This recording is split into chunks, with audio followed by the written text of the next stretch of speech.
Yeah. I mean, basically, we all been watching the Straits of Hormuz. So there are going to be any attacks on American vessels. We were focused on that when the real vulnerable part was ABK here. And that had previously been attacked in February of 2006. Now, that was a land-based attack that sent prices up $2 a barrel.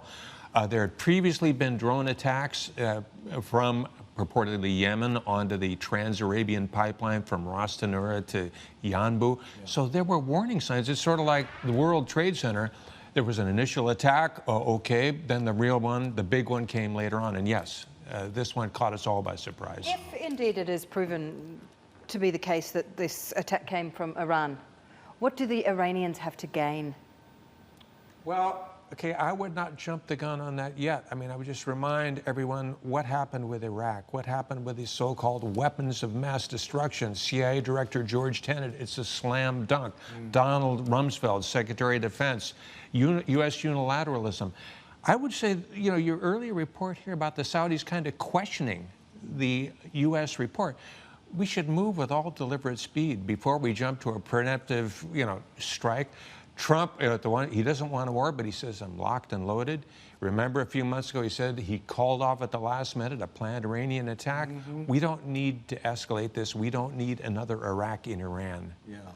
Although having said that, I mean, there probably is something to the thinking that with Bolton out now, Iran probably said, hey, this is great. We can sort of take advantage of this huge power vacuum, right? The president entering his first real foreign policy crisis since his administration began with nobody in that position.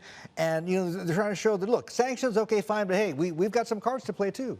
Well, yes, the exit of John Bolton, that removed a very hawkish warrior from the scene. But again, you know, where were we just days before that?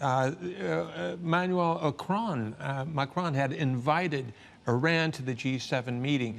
There was talk of a handshake meeting, the possibility of renewing talks with Iran. We got very close. All of a sudden, within hours of this attack, you've got Secretary Pompeo saying, I don't believe the Houthis. We know this started with Iran. And it's almost like we're trying to confirm that thesis. All right, okay. John, price of oil by the end of the year? By the end of the year, I think we're definitely going to be around 75. But then again, there is the potential for this thing to escalate even more. So, you know, the geopolitics, I don't have the crystal ball, hard to predict, but there is potential for even more upside. Hi, I'm Emily Tan, and thanks for watching CNBC. You can check out more of our videos by clicking on the boxes on the screen, and don't forget to subscribe to the channel for more. Thanks for watching.